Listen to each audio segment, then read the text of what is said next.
Are you looking for the best travel cameras? In this video we will look at some of best travel cameras. Before we get started with our video, we have included links in the description, so make sure you check those out to see which one is in your budget range.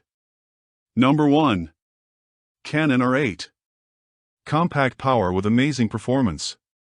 The Canon R8 features a 24-megapixel full-frame sensor, the same one found in the popular and pricier Canon R6 Mark II. This high-resolution sensor delivers incredible image quality and performs excellently in low light, with an impressive ISO range of up to 12,800. This means you can capture sharp, detailed shots even in low-light conditions, including at night. Like most Canon cameras, the R8 produces beautiful, warm, and vibrant colors, making it especially great for portraits and nature photography. Its autofocus system is top-notch, scoring a 10 out of 10 for reliability, even with moving subjects. It also includes automatic subject detection for people, animals, and cars, which makes focusing easy and fast.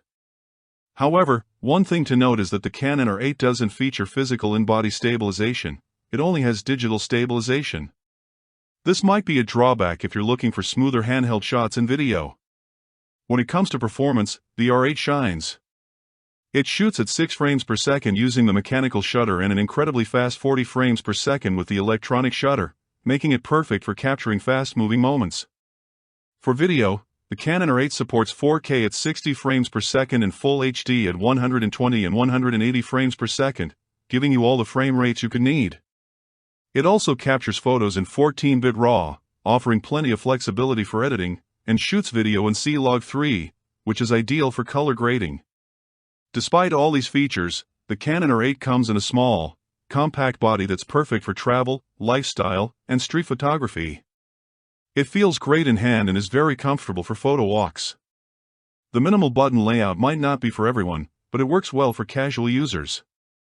The battery is small, offering enough power for a few hundred photos or around 40 minutes of video, so if you're out for longer, you might want a spare. It charges via USB-C, which is convenient.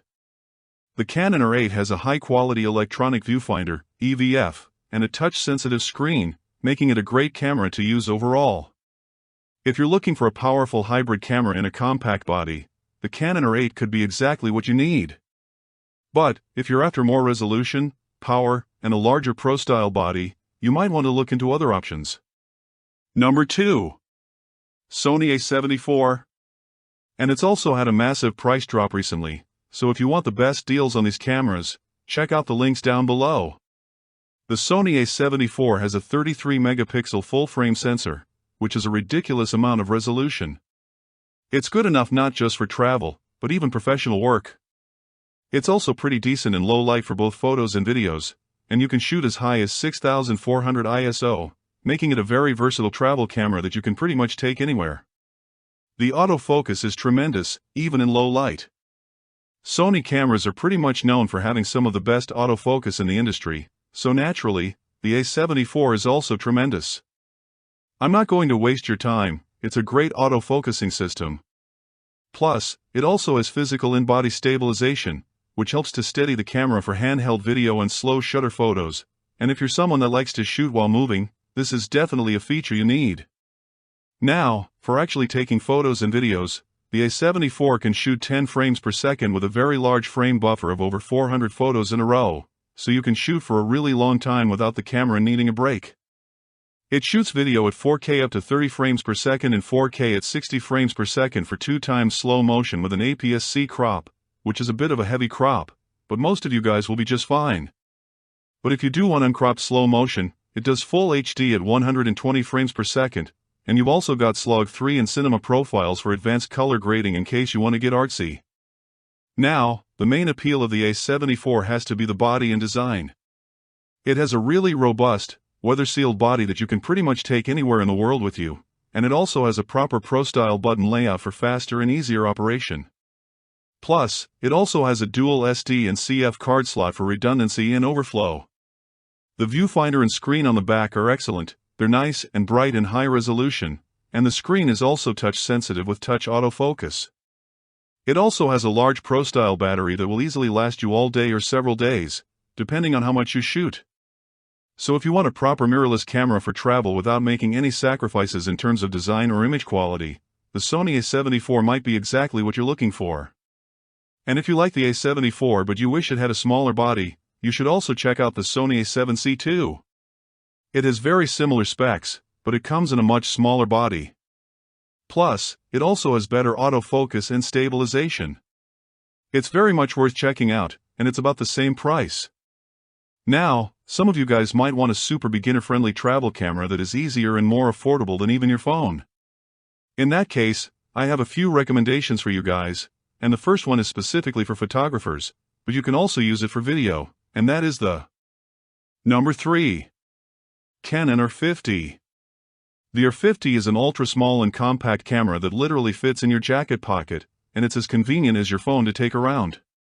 Plus, it has everything you want from a proper photo camera, like a high-quality EVF, a nice flip-out screen that's also touch-sensitive with touch autofocus. But one thing to note, the Canon R50 does have a pretty minimal button layout. It's pretty similar to the Canon R8, and should be fine for most casual users, and the R50 also has a built-in flash, which a lot of you guys will appreciate.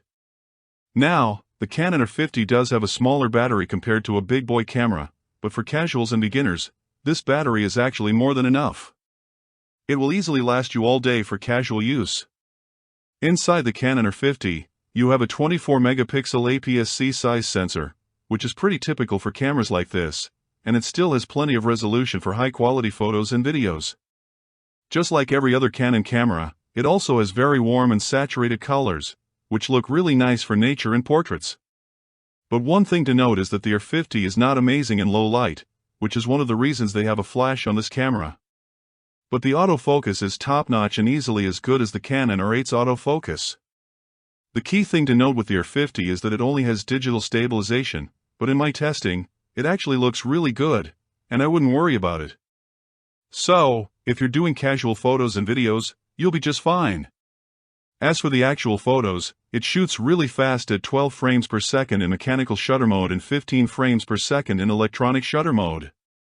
It shoots anywhere between 28 to 42 photos in a row, depending on your speed, but it only does this in JPEG mode, which is fine for casual lifestyle and travel photos where you don't plan to edit. But if you do plan to edit, you want to shoot in RAW, and in RAW mode, it can only shoot 7 to 10 photos in a row before the R50 needs a 2 to 3 second break. This should be fine for beginners, but if you're a serious shooter, this camera may not be up to your standards. Video-wise, the Canon R50 is actually pretty great for both casuals and creators. It shoots 4K at 24 and 30 frames per second and slow motion at full HD at 120 frames per second, giving you pretty much everything you could want from a beginner camera. And another cool feature of the Canon R50 is the inclusion of HDR-PQ mode, which is a flat color profile with 10-bit color for anyone that wants to get a little bit artsy and do some color editing. Although there is a camera coming up that can do even better for video, so you might want to stick around. For most beginner and casual photographers, the Canon R50 is a phenomenal choice.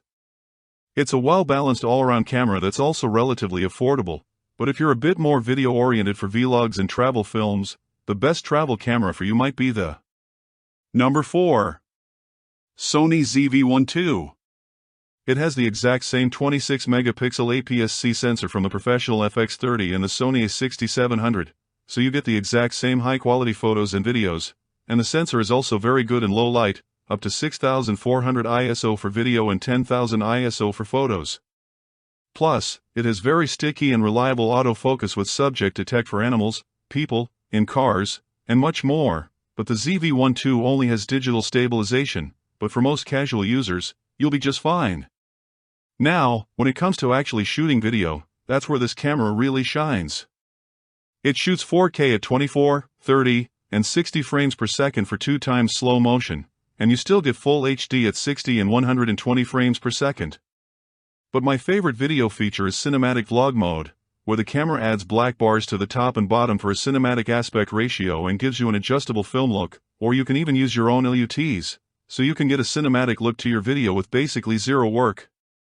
However, you can only use this in 4K at 24 frames per second, and if you want more flexibility and you want to get your hands dirty, you also have slug 3 and 10-bit color, and you will get the exact same results that you would otherwise with an FX30, which is a proper cinema camera. Photo is equally good, but there is something you should know about the ZV1 II. It can shoot 10 frames per second with a pretty large frame buffer for continuous shooting, and this makes it a really great camera for action and movement. However, it doesn't have a physical shutter and it's electronic shutter only, which might cause some jello or strobing, which can easily be fixed. The camera itself is small and lightweight and easily as convenient as your smartphone, but one giant positive about the ZV1 II is that it does have a large profile battery, which can easily last you all day of heavy shooting or even 3 to 4 days of casual use. The ZV1 II also has a reimagined button layout that makes it much easier and faster to use this camera. One thing to note is that this camera does not have an EVF or a built-in flash. Instead, you have a 3-capsule microphone for better in-camera audio, which is perfect for vlogging. Plus, you also have a very high-quality flip-out screen that's also touch-sensitive with touch autofocus, and you also have a quick menu to access all of your major settings. The ZV1 II has pro camera specs, but at a much more affordable price point, and in my opinion, it is without a doubt the best camera for vloggers and video-oriented shooters. And if you want to make sure you get the best pricing on the ZV1 II or the other cameras we talk about, check out the links down below, and I'll see you in the next video. Peace.